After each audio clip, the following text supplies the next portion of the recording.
शेर की दहाड़ से पूरा जंगल कांपता है, लेकिन जब शेर मरता है तो जंगल में मातम नहीं, एक अजीब सा सन्नाटा छा जाता है। उस रात कराची की हवा में वही सन्नाटा था। जमीन पर पड़ी वो लाश कोई आम मुजरिम नहीं थी, वह कराची का बेताज बादशाह था। वह मसीहा भी था और हैवान भी। मुलजिम रहमान डकैत पुलिस मुकाबले में जख्मी होने के बाद दम तोड़ गया। रहमान डकैत और साथियों की लाशें। फिल्म धुरंधर में आपने जिसे देखा वो सिर्फ एक परछाई थी। असली कहानी तो इस खामोशी के पीछे दफन है। यह कहानी है उस लड़के की जिसने 13 साल की उम्र में चाकू उठाया, 19 की उम्र में अपनी ही माँ का खून किया और 30 तक आते आते पूरे लयारी को अपनी जागीर बना लिया। यह कहानी है सरदार अब्दुल रहमान बलूच की, जिसे दुनिया रहमान डकैत के नाम से जानती है। लयारी कराची का वो हिस्सा जिसे कराची की माँ कहा जाता है, लेकिन 80 के दशक में यह माँ अपने ही बच्चों का खून पी रही थी। इसी धूल और बारूद के बीच 1975 में पैदा हुआ रहमान। उसके खून में ही जुर्म था। उसके पिता और चाचा पहले से ही ड्रग्स के धंधे में थे। कहते हैं ना, पूत के पांव पालने में दिख जाते हैं। रहमान सिर्फ 13 साल का था जब उसने पहली बार किसी के पेट में चाकू घोंपा। वजह, उस आदमी ने उसे पटाखे फोड़ने से रोका था। उस एक चाकू के वार ने तय कर दिया कि यह लड़का आगे चलकर क्या बनेगा।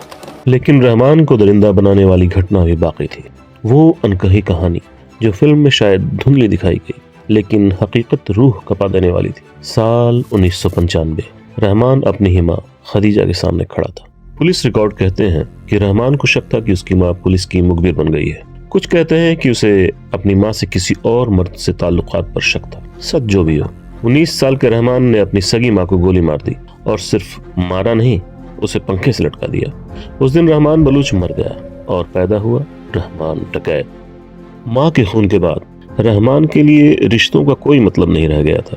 उसने हाजी लालू के गैंग को ज्वाइन किया और फिर उसे ही टेक ओवर कर लिया। 2001 तक कराची के अंडरवर्ल्ड में एक ही नाम गूंजने लगा। उसने लयारी को एक किले में बदल दिया। पुलिस अंदर आने से डरती थी। फिल्म धुरंधर में आपने अक्षय खन्ना के किरदार का खौफ देखा होगा। रहमान डकैत की दी हुई मौत बड़ी कसाईनुमा होती है, लेकिन असली रहमान का दिमाग उससे कहीं तेज था। उसने सिर्फ बंदूक से राज नहीं किया, उसने लोगों के दिलों से खेला। उसने बनाया पीपल्स अमन कमेटी PAC।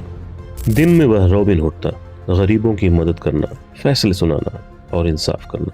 लयारी के लोग उसे सरदार कहने लगे, लेकिन रात होते ही वही हाथ विरोधियों की सिरों से फुटबॉल खेलते थे। हर फिल्म में एक विलेन होता है, और रहमान की कहानी का विलेन था अरशद पप्पू। लयारी की गलियां अब सड़कों पर नहीं, खून की नदियों पर चल रही थी। रहमान डकैत और अरशद पप्पू की गैंग वॉर ने 3500 से ज्यादा लोगों की जान ली। लेकिन रहमान सिर्फ एक गुंडा नहीं रहना चाहता था, वह किंग मेकर बनना चाहता था। बड़े बड़े राजनेताओं की गाड़ियां उसके दर पर रुकती थी। उसे लगता था कि सिस्टम उसका गुलाम है, लेकिन वह भूल गया था कि सिस्टम किसी का सगा नहीं होता। यहीं से शुरू होता है उसका पतन, जैसा कि धुरंधर में दिखाया गया है। पुलिस और इंटेलिजेंस का जाल कसने लगा था। लयारी टास्क फोर्स का गठन हुआ और कमान संभाली एनकाउंटर स्पेशलिस्ट चौधरी असलम ने। असल जिंदगी में चौधरी असलम रहमान के लिए यमराज बनकर आया था। क्या सच में कोई जासूस उसके गैंग में घुस गया था, या फिर अपनों ने ही गद्दारी की? हकीकत यह है कि टेक्नोलॉजी ने उसे धोखा दिया। रहमान को लगता था वह अजय है, लेकिन उसका मोबाइल सिग्नल उसकी मौत का पैगाम लिख रहा था। 9 अगस्त 2009 रहमान को खबर मिली कि वह सुरक्षित नहीं है। वह बलूचिस्तान की तरफ भाग रहा था, लेकिन चौधरी असलम और उनकी टीम पहले से वहां मौजूद थी। पुलिस का कहना है कि एक चेक पोस्ट पर उसे रोका गया और गोलियां चली। लेकिन लयारी के लोग कुछ और ही कहानी बताते हैं। वो कहते हैं कि यह कोई एनकाउंटर नहीं, बल्कि एक सोची समझी साजिश थी। उसे पहले ही पकड़ लिया गया था और फिर खामोशी। 5 गोलियां और लयारी का बादशाह जमीन पर था। उसकी मौत के साथ ही लयारी में एक ऐसा सिविल वॉर शुरू हुआ जिसने आने वाले सालों में कराची को जलाकर राख कर दिया। उज़ैर बलूच ने उसकी गद्दी संभाली और बदला लेने की कसम खाई। रहमान डकैत, एक कातिल, एक मसीहा, एक धुरंधर। उसकी कहानी हमें यह बताती है कि जुल्म की दुनिया में आप कितनी भी ऊंची उड़ान भर लें, लैंडिंग हमेशा कब्रिस्तान में ही होती है।